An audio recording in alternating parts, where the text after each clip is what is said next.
aquela relação de Páscoa, de lições, daquela mensagem de Páscoa, o julgamento dos deuses, né?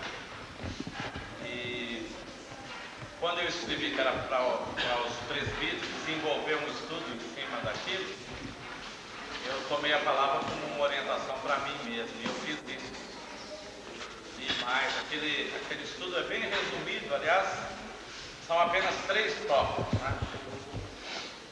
O primeiro tópico é como que a restauração da palavra levou à restauração da paz.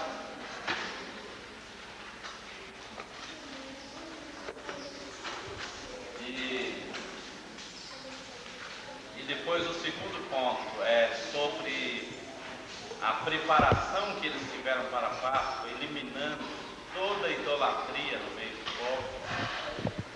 E o terceiro ponto é uma referência da metade de um versículo, do capítulo 35 de 2 Crônicas. É só o comecinho do versículo que mostra que Josias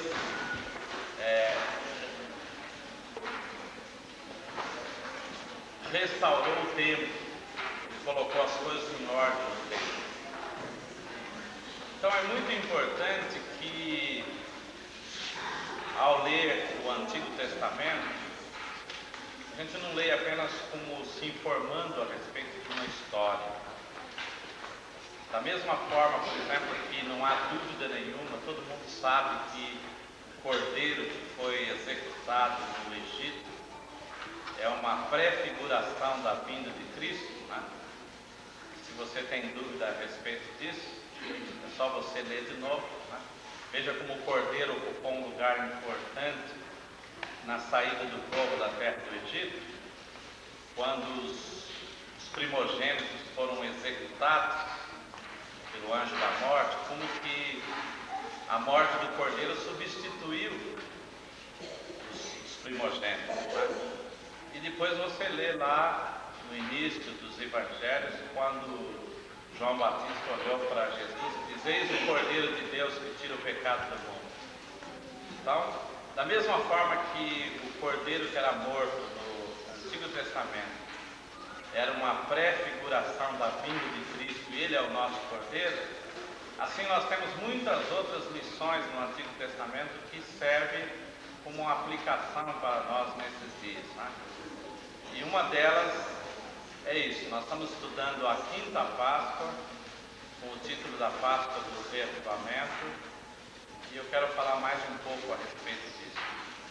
Quero falar, talvez eu vou me deter um pouco mais na primeira parte dessa lição, onde fala a respeito de que como que a restauração da palavra trouxe como resultado a restauração da paz.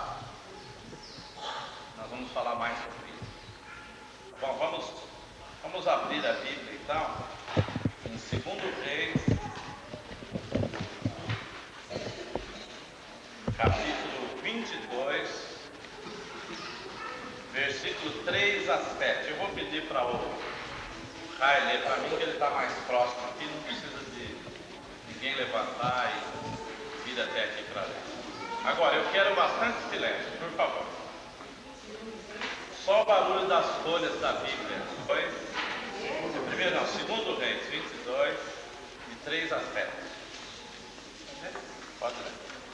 No 18º ano do seu reinado, o rei Josias mandou o escrivão Safã, filho de Azalias, filho de Mesulão, à casa do Senhor, dizendo: sobe a Ilquias, o sumo sacerdote, para que conte o dinheiro que se trouxe à casa do Senhor, o qual os guardas da porta ajudaram que eu dei na mão dos que dirigem a obra e tem a seu cargo a casa do Senhor, para que paguem àqueles que fazem a obra que há na casa do Senhor, para repararem os estragos da casa.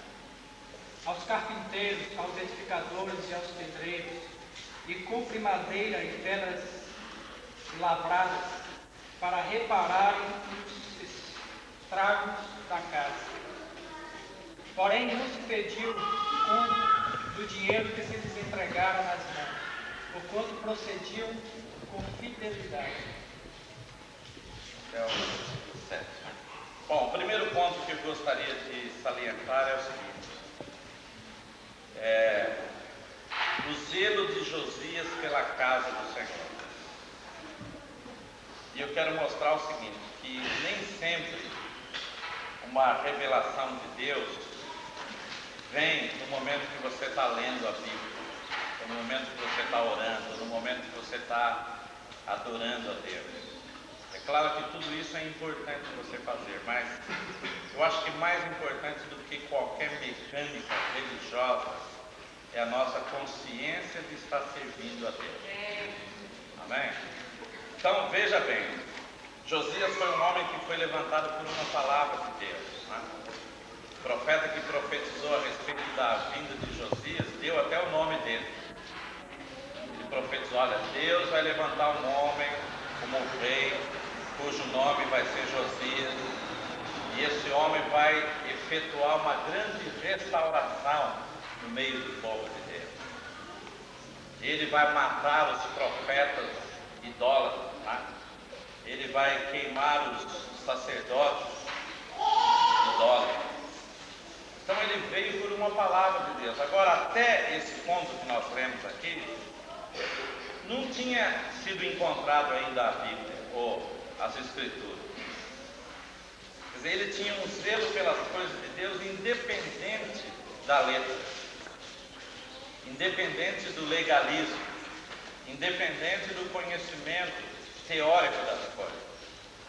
Josias foi um homem que teve o seu coração voltado para Deus, independente de uma comunicação externa, vamos dizer assim. Ele tinha o seu coração voltado para Deus.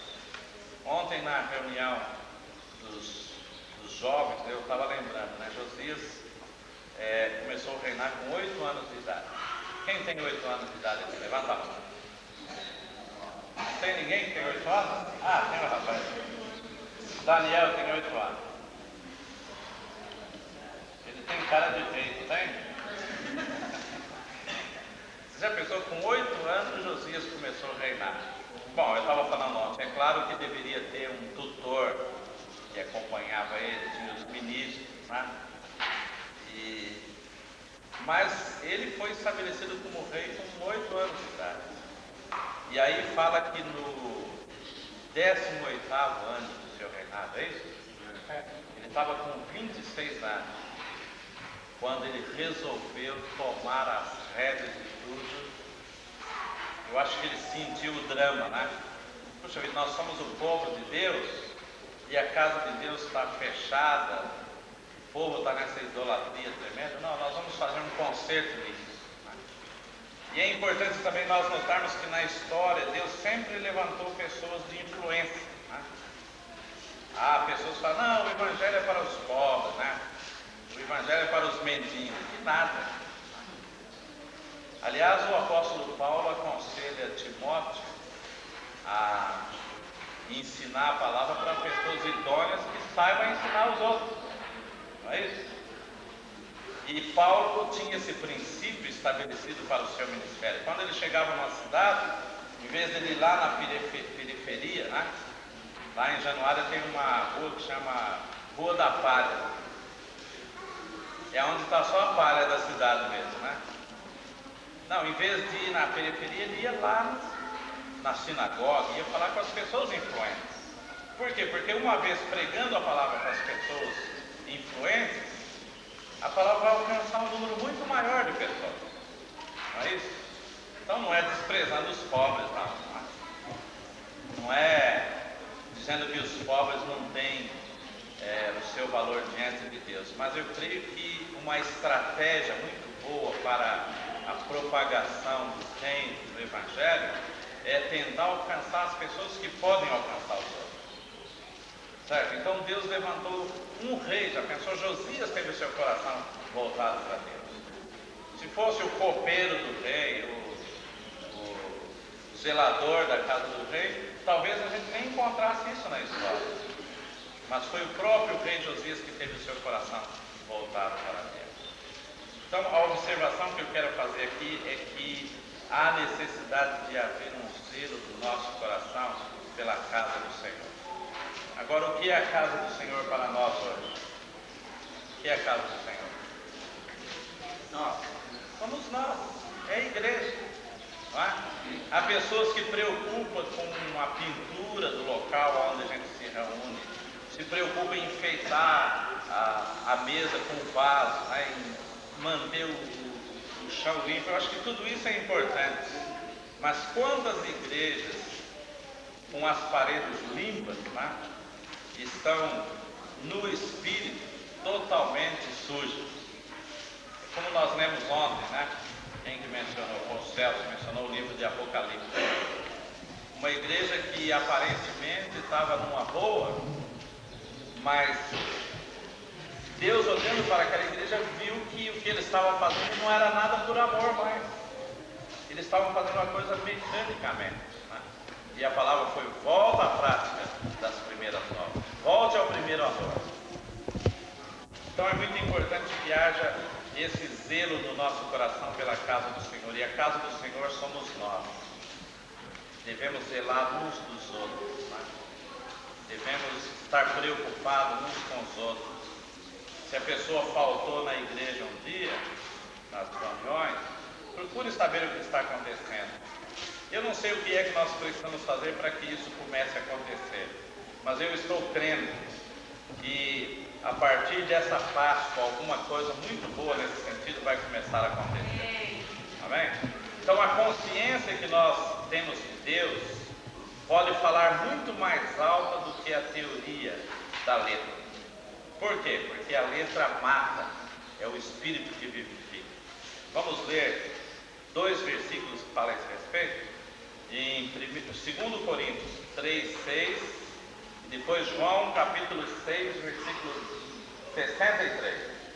Isso da letra, da teoria da palavra.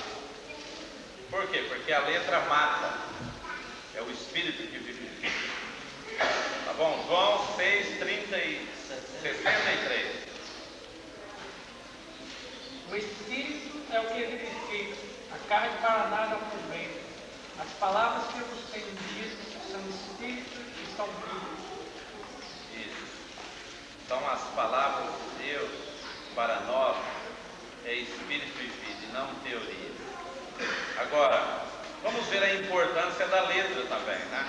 Porque até esse ponto, onde nós lemos, o livro não tinha sido encontrado ainda. Quer dizer, foi o zelo pelo Senhor, pela casa do Senhor, que levou Josias a tomar algumas providências para restaurar o local onde se fazia a cerimônia naquela época. Né? Então, o segundo item que eu anotei aqui é o livro, a escritura foi encontrada. Versículo 8 a 10, 2 Reis 22.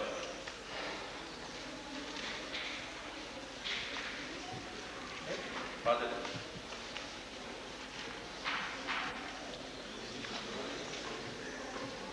2 Reis 22, 8 a 10. Disse o sumo sacerdote Ezequias ao escrivão Safã: achei o livro da lei na casa do Senhor. E Uquias entregou o livro a Safã, e este o leu.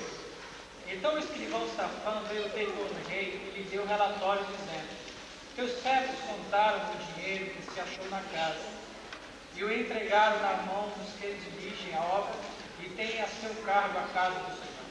Relatou mais o escrivão Safã ao rei, dizendo: o sacerdote Uquias me entregou o livro, e Safã o levou diante do rei. O leu.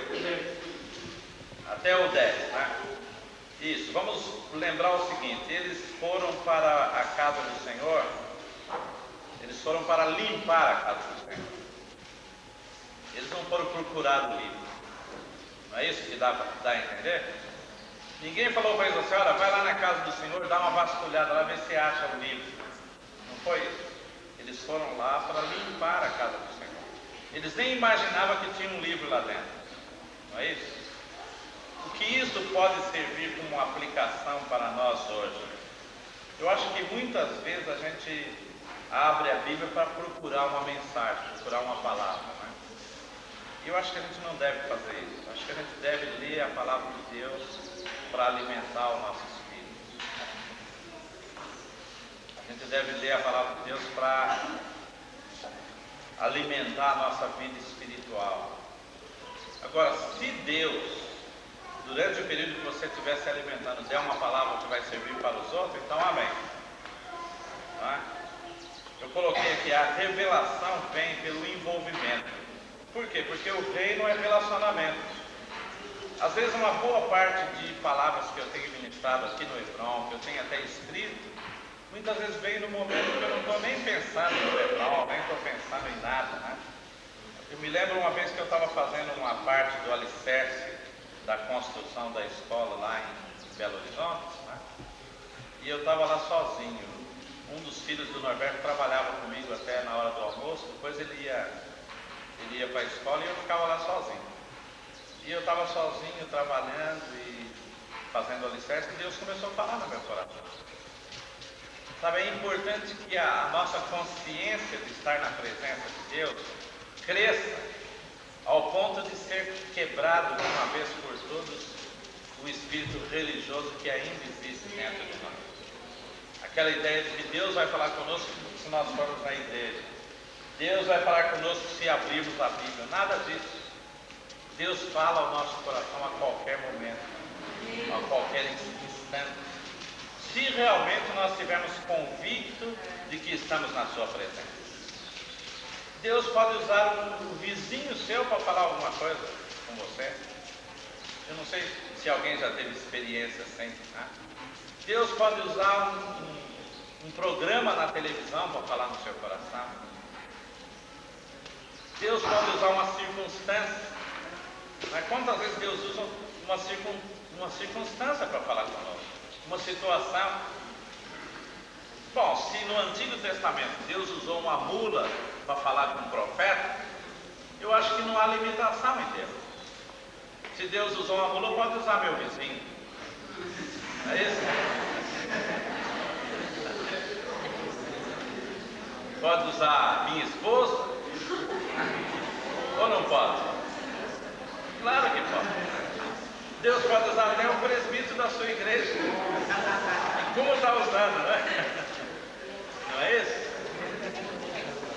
Mesmo não tendo orelha grande, Deus pode usar o presbítero da sua igreja. Aliás, Deus está usando tudo para falar conosco. O grande problema é que muitas vezes nós não estamos ligados com Ele, né? A gente pensa assim, bom, terminou o culto, fechou a Bíblia, agora só o próximo final de semana. Aí você vai cuidar da sua vida e você nem lembra que você está na presença de Deus. Você esquece dos seus irmãos, não é? Aí quando vai chegar no final de semana, onde é que está a minha Bíblia? Onde é que eu pus a Bíblia, né? Escuta aqui, cadê a Bíblia? Eu cheguei da igreja domingo e larguei aqui. Cadê a minha Bíblia? Eu deixei aqui. Deixei domingo, depois que eu vim da igreja, eu larguei aqui. Cadê? Quem é que pegou a Bíblia? Ou então larga na igreja que é para não ter trabalho de carregar. É isso? Então nós precisamos quebrar isso de uma vez por todas. Lembra que o zelo de Josias pela casa do Senhor, o fato das pessoas irem lá trabalhar, limpar a casa do Senhor, é que levou as pessoas a encontrar o livro. Eu acho que a revelação que Deus espera que nós tenhamos está muito mais próximo de nós do que nós pensamos. Sabe, você não precisa de sair procurando essa revelação, não. A única coisa que você tem que fazer é se envolver. É trabalhar. Mas chega na sua igreja e diz, olha, o que tem para ser feito aqui? Eu acho que tem coisa que a gente não precisa nem de perguntar. Chega no local da reunião, vê que tem papel jogado no chão, passa a mão numa vassoura e varre. Não é? Veja bem, eles encontraram um livro que foi uma lição moral e espiritual para eles, mas inicialmente o que levou eles a encontrar o livro foi uma coisa natural, uma coisa material, não foi isso? Eles estavam lá limpando a casa do Senhor. Então é muito importante o nosso envolvimento, né? Há uma mensagem que o João diz que Na época da igreja, as pessoas tinham revelação se trancando no quarto, depois de alguns dias de jejum e oração, né? E ficando lá no quarto. No reino isso mudou.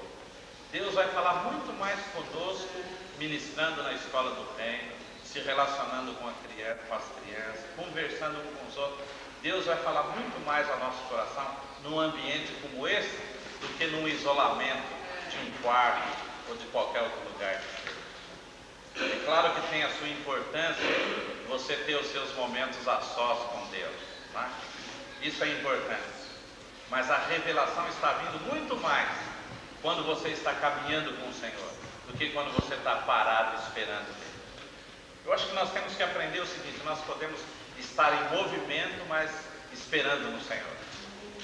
Podemos estar envolvidos, fazendo uma porção de coisa, mas com nossos ouvidos ligados à voz de Deus. E Deus pode falar conosco. E vai falar conosco. Amém? Há uma outra palavra que o John diz, que muitas vezes a gente senta e fica esperando uma direção de Deus, né? E ele diz: Deus não vai te dirigir se você estiver parado. E ele dá um exemplo. Ele diz que um carro parado não precisa de direção. Está parado para quê? Para que você virar a roda para um lado se o carro está parado? Não é? Aliás, para você virar a roda de um carro parado é mais difícil.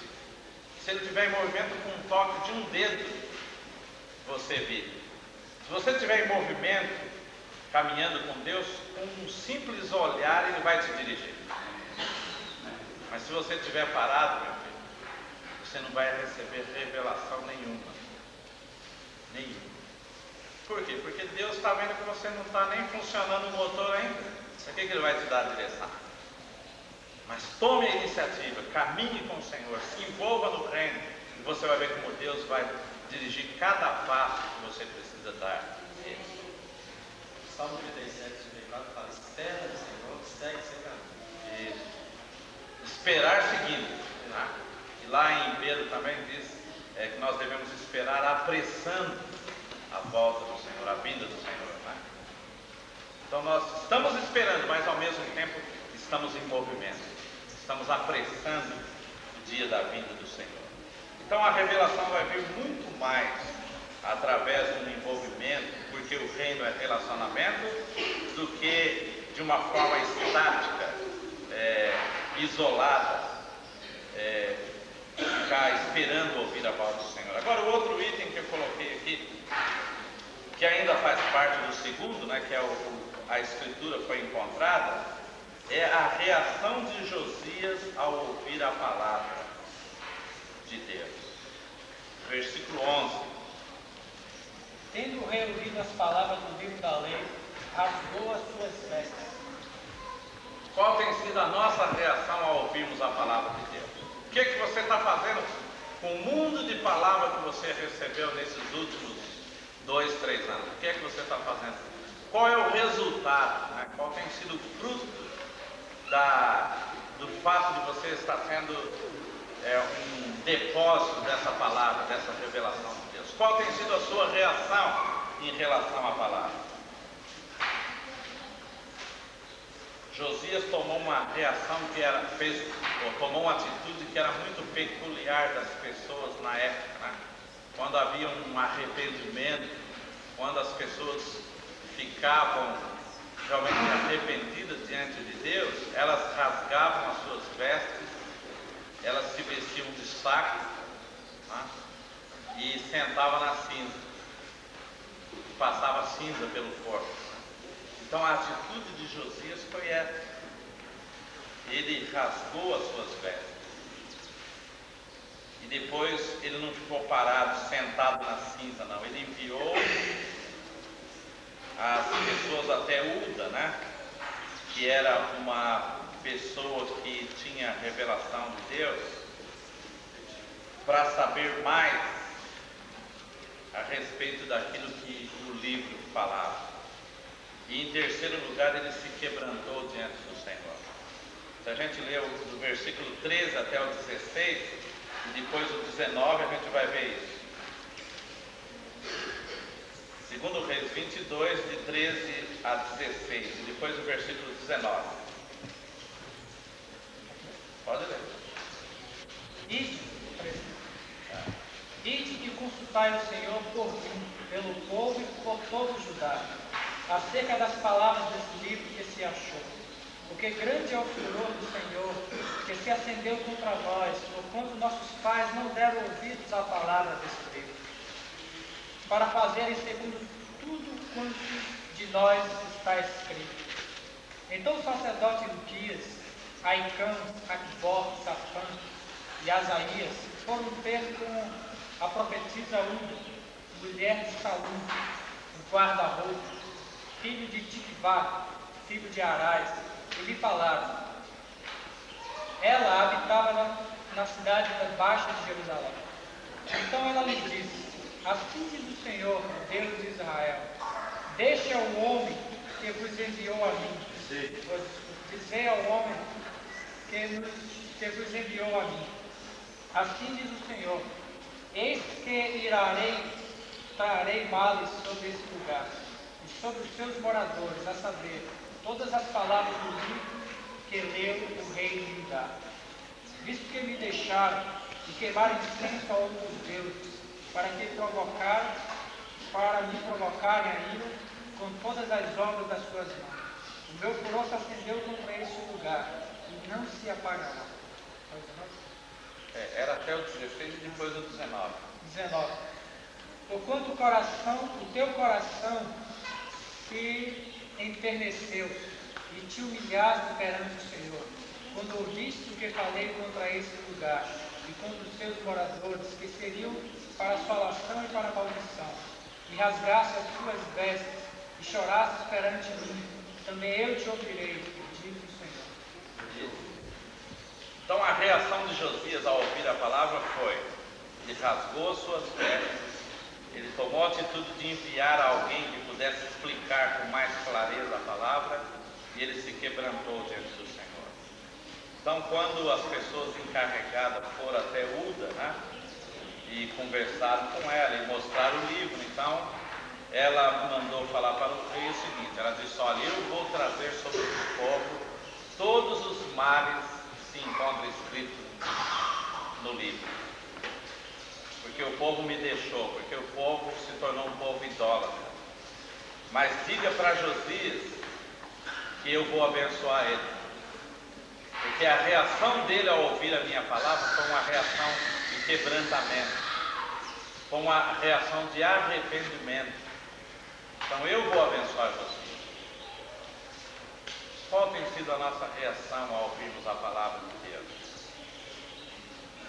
Alguém estava falando durante esses dias atrás, né, que a gente deveria ter, eu acho que foi uma palavra que estava sendo traduzida do João. Ele disse que a gente precisa ser um pouco mais reverente, sem ser religioso ao ler a palavra de Deus. Eu acho que às vezes a gente sempre entra num extremo, né? Existem aquelas pessoas que são tão religiosas e tão... O Adiel usava um termo que dizia, as pessoas que são bibliólatras, são idólatras da Bíblia, né? Então tem a Bíblia lá aberta em cima de uma mesa, de vez em quando dá uma espanada nela, né? Aquela Bíblia que, se for comprada, deve custar uma fortuna. As páginas douradas, né, de couro, muito bem feito, e está lá, aberto no Salmo 91, que é para espantar os maus olhados, né? Só que não lê a Bíblia, está lá como um troféu, né, em cima da mesa, como um ídolo, um amuleto. Isso é um extremo, não é verdade? Agora existe o outro extremo também. Você chega na casa de uma pessoa, onde é que está a Bíblia? Ah, eu não sei, deve estar no vaso sanitário, né? Deve estar lá no... Eu não sei onde é que está a Bíblia. E há pessoas que não têm um pingo... Como? Gaveta. Está na gaveta. Há pessoas que não têm um pingo de cuidado com a Bíblia. Você não acha que isso é um outro extremo também? Não, se rasgar a gente compra outra. Não é isso? Então eu creio que a gente tem que ter um ponto de equilíbrio, né? E o John fala a respeito da reverência que nós deveríamos ter ao abrir a Bíblia. Sem nenhuma religiosidade. Se você ao ler as Escrituras, antes de ler, dizer: Senhor, eu vou ler a tua palavra agora, eu quero ter uma revelação dela, não é? E você abrir a palavra de Deus de uma forma reverente. Olha, Deus vai falar comigo, já pensou? Se às vezes para conversar com outras pessoas, né, você se prepara e, se você, por exemplo, for chamado para ir na delegacia, prestar um depoimento, alguma coisa, você vai todo temeroso. Cuidado com o que você vai falar, para não falar besteira, não falar bobagem, né? Mas quantas vezes nós vamos para a presença do Senhor de uma forma inadvertida? Quantas vezes nós vamos para a presença de Deus de qualquer maneira? Eu acho que sem ser religioso nós precisamos chegar num ponto de equilíbrio e alcançarmos um nível de reverência ao ouvirmos a palavra de Deus. Parece que essa reverência vai ser uma preparação, porque se você lê a Bíblia como você leu a revista do tio Patinha, tá? Ou qualquer um jornal ou qualquer outra coisa, você não vai ter a oportunidade de se sintonizar em Deus para ouvir aquilo que Deus está falando. Se você for uma pessoa muito religiosa e achar que a Bíblia é um livro que tem que ficar lá em cima da mesa para ninguém sujar, ninguém tocar, Deus também não vai ter oportunidade de falar com você. Mas se você ler a palavra de Deus de uma forma reverente e pedir a Deus: Senhor, abençoa esse momento que eu vou ler a sua palavra, eu quero que o Senhor fale comigo. Olha, você não vai precisar de ler muitos capítulos para Deus tocar no seu coração, para Deus falar ao seu coração.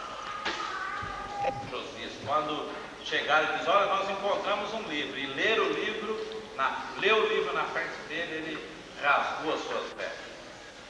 Ele viu que não era um livro qualquer, não era uma palavra qualquer. Ele falou: meu Deus do céu, né? O que esse povo está fazendo? Se esse livro é realmente a palavra de Deus, nós estamos perdidos, né? E aí ele mandou saber de Uda, né, se aquele livro era realmente a palavra de Deus. E aí ela mandou o recado dizendo: não é a palavra de Deus, Deus vai trazer todos os males que ele diz nesse livro que vai trazer, mas você quebrantou o seu coração, você se humilhou diante de Deus, e Deus vai te abençoar. Não vai fazer isso nos seus dias. Não vai fazer isso nos seus dias.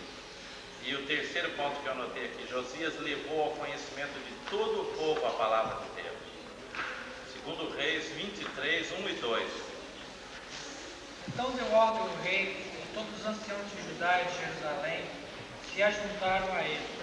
O rei subiu à casa do Senhor, e com ele todos os homens de Judá, todos os moradores de Jerusalém, os sacerdotes, os profetas e todo o povo, desde o menor até o maior. E leu diante deles todas as palavras do livro da aliança que foram encontradas na casa do Senhor. Isso. Então, a outra atitude de Josias foi o seguinte: bom, se é a palavra de Deus, esse povo precisa conhecer a palavra de Deus. Eu acho que essa deve ser uma das reações no nosso coração quando nós descobrimos a palavra de Deus, quando temos uma revelação daquilo que Deus está querendo para esses dias. Eu acho que a gente precisa de começar a orar para que haja um despertamento de Deus nesses dias agora. Nós vamos ver o evangelismo do reino sendo implantado. Nós não vamos usar as técnicas que se usaram na época da igreja. Nós não vamos ter um folheto escrito: bom, você alcança o céu em 3 passos. Primeiro passo, arrependimento. Segundo, entrega a sua vida para Jesus. Terceiro, seja batizado, né? Não vai ser uma coisa dessa forma, mas você vai precisar de comunicar aquilo que Deus está falando hoje. Você pensou a oportunidade que nós vamos ter nesses próximos dias em comunicar aos nossos colegas, aos nossos amigos, né, às nossas famílias, a respeito do que Deus está fazendo nesse período de Páscoa, esse ano? Você já pensou? E pregar o Evangelho é isso, né? O significado da palavra Evangelho é boas novas. As boas novas são as novidades. Qual é a novidade que Deus está falando hoje? Qual foi a coisa nova que Deus está trazendo à luz nessa Páscoa? Isso é o Evangelho. Essas são as boas novas. Pregar que Jesus salva, Jesus cura, pode ser boas novas para quem nunca ouviu falar a respeito disso. Mas a maioria das pessoas já estão cansadas de ouvir cura divina e libertação e salvação. Não é? Você vê bem, alguns anos atrás, uma pessoa tocava um instrumento numa praça ou punha uma radiola para tocar, enchia de gente para ouvir. Hoje em dia eu vejo lá no centro de Belo Horizonte, né, fica meia dúzia de crentes lá pregando e o povo passando para lá e para cá, ninguém para. Para mais gente no homem que está com a Catarina lá, né? Está com a cobra lá para vender alguma coisa. Para mais gente para ouvir as besteiras que ele fica falando, do que pessoas para ouvir a palavra de Deus. Por quê? Porque o povo já está cansado de saber. Nós precisamos anunciar as boas novas. Pregar o Evangelho. O Evangelho agora é aquilo que Deus está falando hoje. Quando Josias ouviu a leitura da palavra de Deus, tomou conhecimento de que realmente era aquilo, ele falou: bom, eu vou comunicar a esse povo as coisas que Deus está falando agora. E ele subiu então e leu a palavra e fez com que todo o povo ouvisse a palavra de Deus. Próximo ponto: a restauração da palavra os levou à restauração da Páscoa. E que Páscoa? Né? Interessante, cada Páscoa que acontecia era melhor do que a outra, né? A gente leu o ano passado que a Páscoa de 2 Crônicas 30 foi uma Páscoa singular para aquela época, né? Mas quando você chega no capítulo 23 de 2 Reis, ou então 35 de 2 Crônicas, você vê mais uma vez falando que na época de Josias houve uma Páscoa que nunca se havia feito uma Páscoa como aquela. Versículo 21 até o 23. De 23, né? Deu ordem o rei a todo o povo, dizendo: celebrai a Páscoa ao Senhor, vosso Deus, como está escrito nesse livro da aliança. Porque nunca se celebrou tal Páscoa como essa desde os dias dos juízes que julgaram Israel, nem durante os dias dos reis de Israel, nem nos dias dos reis de Judá. Corria o ano 18º do rei Josias, quando esta Páscoa se celebrou ao Senhor em Jerusalém. Então, vamos voltar um pouquinho na história, né? Josias, pelo zelo que havia no seu coração, mandou limpar a casa do Senhor. Ele nem estava pensando em Páscoa. Aliás, ele nem estava pensando em escritura. Ele mandou limpar a casa do Senhor pelo zelo que havia no seu coração. Mas aí eles vão fazer limpeza e de repente encontram o livro. E aí eles lêem no livro e dizem: olha, eu tenho uma impressão que esse livro deve ser a palavra de Deus. Tá? Aí alguém vai ler na presença do rei.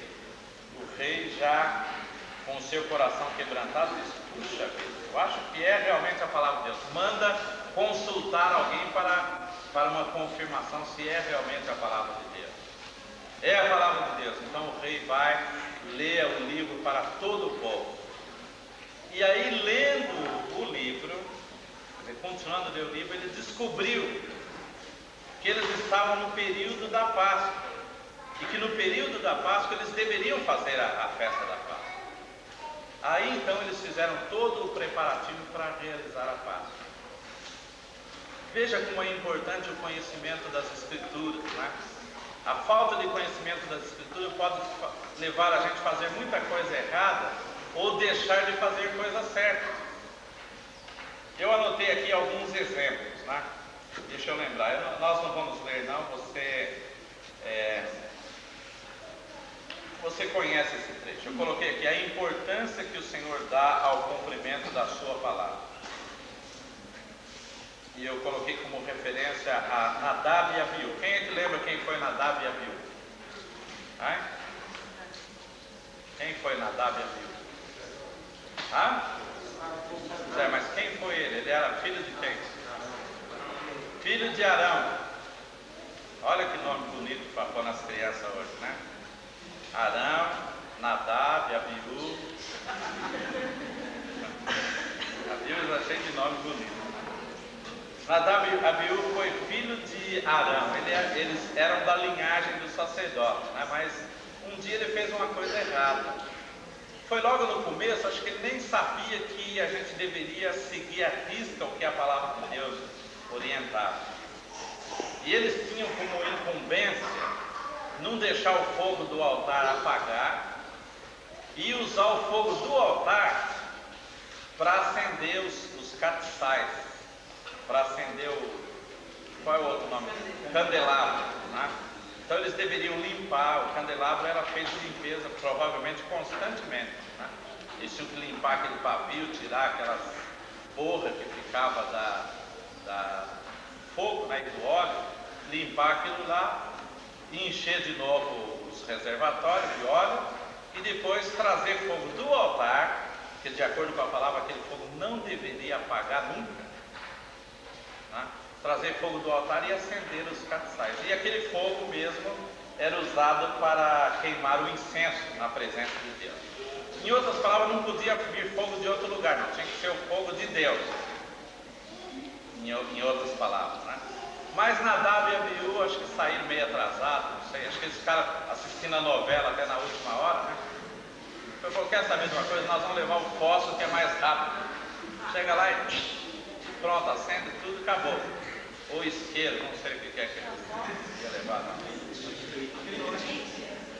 Ou então pegaram o fogo lá no fogão, né, e levaram uma tocha, eu não sei como é que foi. A verdade é que eles não usaram o fogo que estava na presença de Deus. Eles trouxeram fogo de casa. E aí eles acenderam tudo, quando terminou estava tudo bonitinho, Deus matou eles na presença de todo mundo. Acho que deu um ciricutico neles. Deve ter morrido do coração, não sei. Morreu do coração lá, se estribuchou lá. O que foi que aconteceu? Eles trouxeram fogo estranho para a casa do Senhor. Já pensou? Mas quem que tem fogo é fogo em qualquer lugar, queima do mesmo jeito, né? Mas a palavra de Deus ensinava que não deveria levar fogo estranho para a presença de Deus. E Deus matou as pessoas por causa disso. O outro exemplo, se você quiser ler a história, você vai encontrar isso. O outro exemplo foi na época de Davi. Quando Davi quis trazer a arca para a casa do Senhor, naquela época parece que a Bíblia, a Escritura estava perdida também, né? Sempre a Escritura ficava perdida. Sempre as pessoas não davam importância às Escrituras, né? Será que a Escritura não está perdida lá na sua casa, não? Será que se eu chegar lá, de repente, e falar, pega a Bíblia e você sabe onde é que ela está? Ou ela está perdida também, né? Na época de Davi ele falou assim, olha, vamos trazer a arca do Senhor para a casa do Senhor. Aleluia, que maravilha. Vamos preparar um festejo, né? Vamos convidar todo mundo e vamos trazer essa arca. Olha, está havendo muita conversa. Silêncio.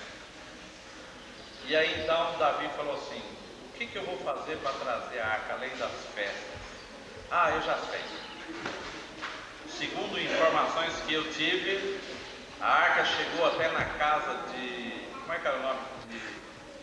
Como é que era o nome do homem que ficou lá a arca durante um período? Ah, esqueci o nome.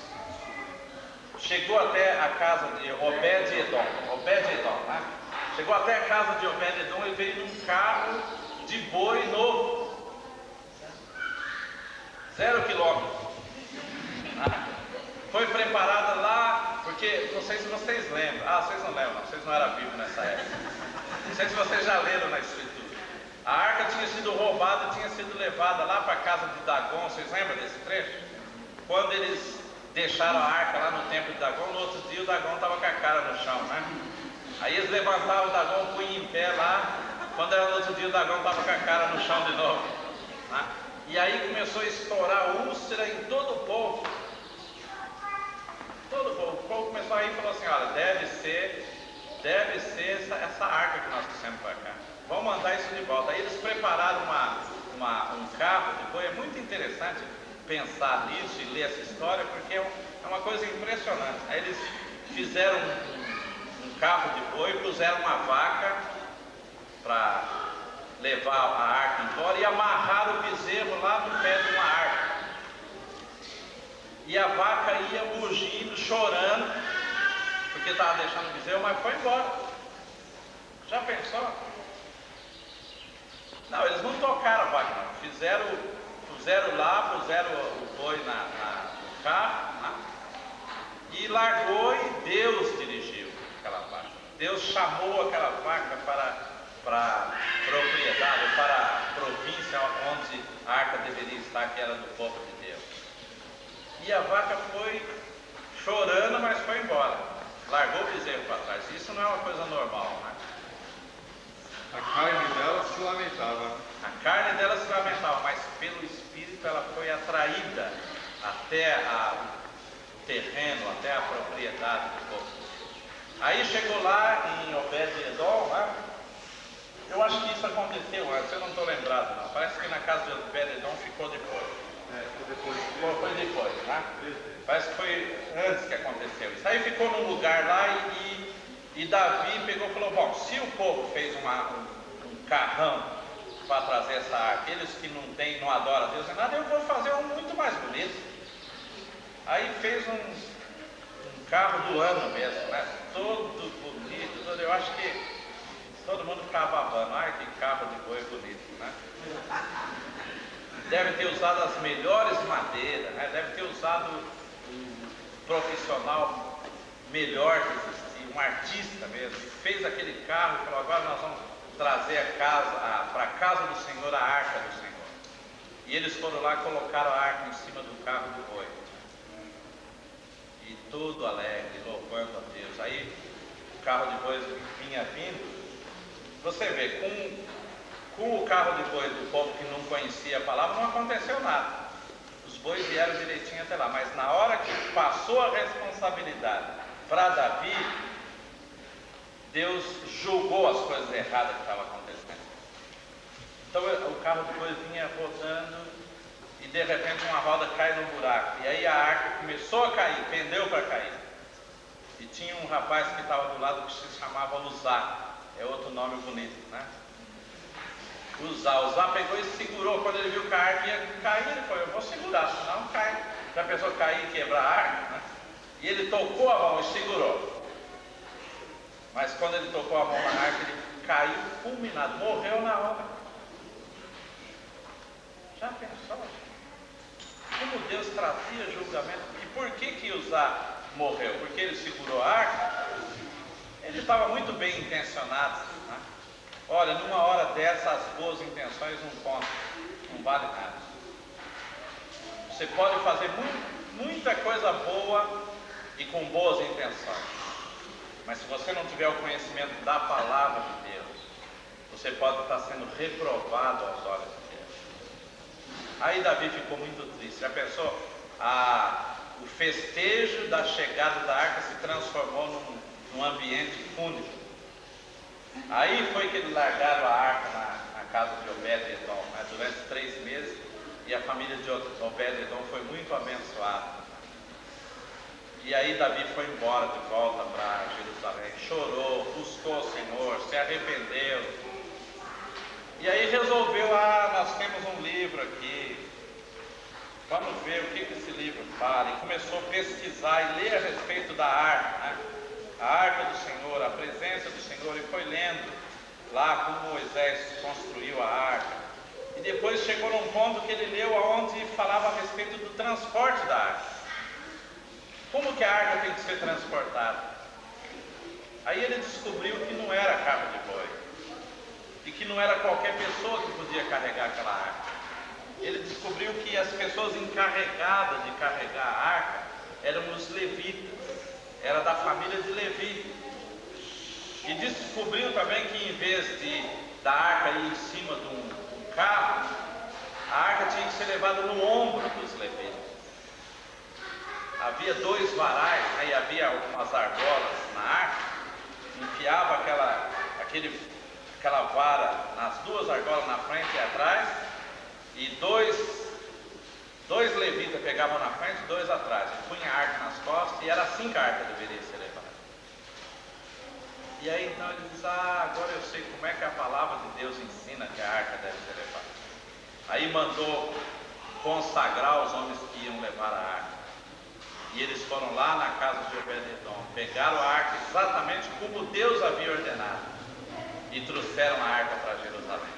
Entre festa, entre alaridos, gritos, louvores e adoração a Deus. E aí ele conseguiu trazer a arca para a casa do Senhor. Bom, eu não vou falar sobre o que tudo isso significa, né? Os levitas, carregar a presença de Deus no ombro, sobre a responsabilidade. O ombro significa responsabilidade, autoridade, né? Mas eu quero apenas mostrar para vocês de uma forma assim, geral, como que mesmo Davi, sendo um homem segundo o coração de Deus, quando ele fez a coisa fora da vontade de Deus, Deus entrou em julgamento. E como que estudando a palavra de Deus, ele descobriu aquilo que deveria ser feito corretamente. E então ele fez e a coisa funcionou. Eu acho que depois dessa palavra, olha, se você não se preocupar mais em conhecer a Bíblia, eu não sei mais o que eu vou fazer para que isso aconteça. Leia mais a palavra. Aproveita aqueles tempinhos. Se a gente for fazer uma análise, a gente tem muito tempo porque a gente não faz nada durante o dia, né? Leia a palavra de Deus. Uma revelação. Quando eu mudei para Belo Horizonte, uma pessoa veio falar para mim: gozado, eu vejo que você prega muito no Velho Testamento. Eu nunca me interessei em ler o Velho Testamento. Eu leio só o Novo. Eu falei: você não sabe o que você está perdendo. Né? No Velho Testamento nós encontramos muita coisa importante, principalmente se nós lemos a palavra com revelação. E é isso que deve acontecer com você. Pegue aquele livreto Páscoa, julgamento dos deuses. Eu sei que algumas igrejas já estão fazendo isso. Estude sozinho em casa. Conheça a origem da Páscoa. Né? Você vai descobrir que não tem nada de coelho, não tem nada de chocolate. Né? Não tem nada disso. Mas tem muito da presença de Deus. Você vai descobrir como o cordeiro ocupa um lugar importante na Páscoa. Não porque o cordeiro é um animal bonitinho, manso, porque é uma pré-figuração do nosso cordeiro, que tira o pecado do mundo. Você vai descobrir tudo isso.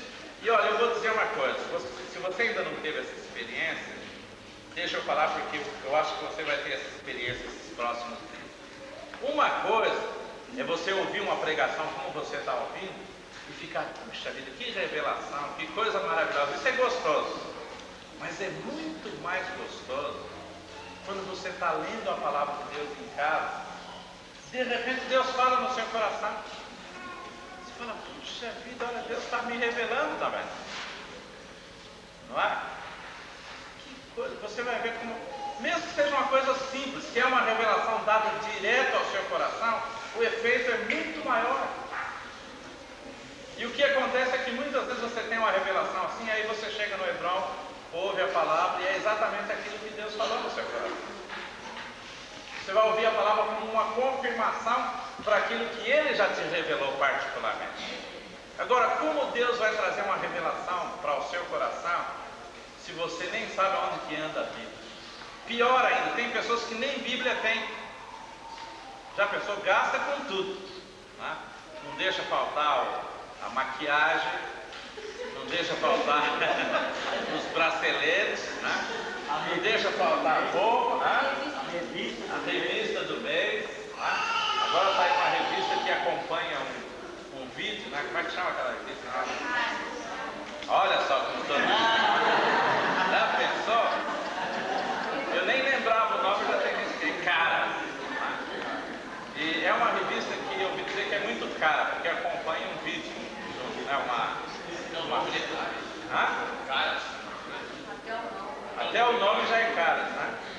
Quer dizer, é uma revista caríssima. Mas tem pessoas, eu te garanto que o dinheiro de uma revista dessa provavelmente dá para comprar até uma Bíblia.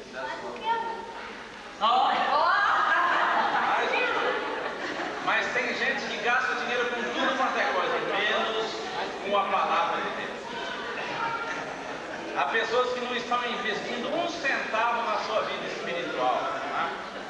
Talvez vocês não sejam as pessoas que deveriam ouvir isso, mas tem pessoas que preferem ir para a praia do que vir para o Hebron.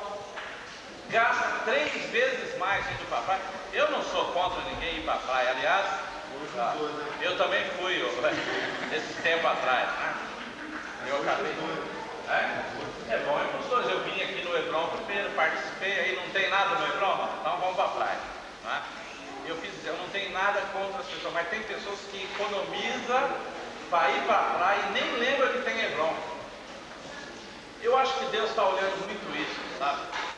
Se você buscar o Senhor, Ele vai se revelar a você. Buscar-me-eis e me achareis quando me buscardes todo o vosso coração. Todo o vosso coração. Isso inclui o nosso tempo, o nosso dinheiro, né? Inclui aquilo que nós temos, inclui tudo. Eu vou parar por aqui. Então o último ponto é o seguinte: a restauração da palavra levou o povo à restauração da paz. Veja bem, eu falei, o primeiro, pega aquele livro, tá aí, né? Tudo isso que nós falamos está nisso aqui, ó. Só nesse, letra A. Só isso aqui, a restauração da palavra trouxe a restauração da paz. Tá vendo? Se você pegar esse livro e ler só esse trecho de 8 a 20, tá bom, você vai se informar da história, mas o que isso tem de ver conosco hoje? Então desenvolvam isso tudo. Você comece a ler outros trechos, comece a analisar, volte na história, né? Ser um com Josias, né? Para você sentir tudo aquilo que aconteceu. E aí você vai tirando lições muito práticas para ser colocado em prática agora. Ficar mais encostado em casa. Nós declaramos que quem não tem Bíblia vai dar um jeito de comprar. Ou pedir alguma de presente. Tem pessoas que não têm jeito mesmo, né? As crianças, por exemplo, não tem jeito de comprar, né? Só se economizar, chupar menos chiclete, né? Você tem jeito de comprar? Você tem Bíblia? Você já tem Bíblia, não precisa de comprar. Mas se você não puder comprar, peça de presente para alguém. Eu tenho certeza que na sua igreja vai ter pessoas que vai ter o maior prazer de dar uma Bíblia para você, se você tiver determinado realmente ler a palavra de Deus. E depois leia a palavra de Deus com reverência. Leia a palavra de Deus procurando ouvir a voz de Deus. Não leia a letra que mata, não. Leia o Espírito que vivifica. Não é? Se expõe o seu coração diante de Deus. Diga: olha, eu quero ouvir as orientações práticas para a minha vida. Eu quero te servir de todo o meu coração. Se você buscar o Senhor de todo o coração, Ele vai se deixar achar. Vai dizer: olha, eu estou aqui, bem pertinho de você.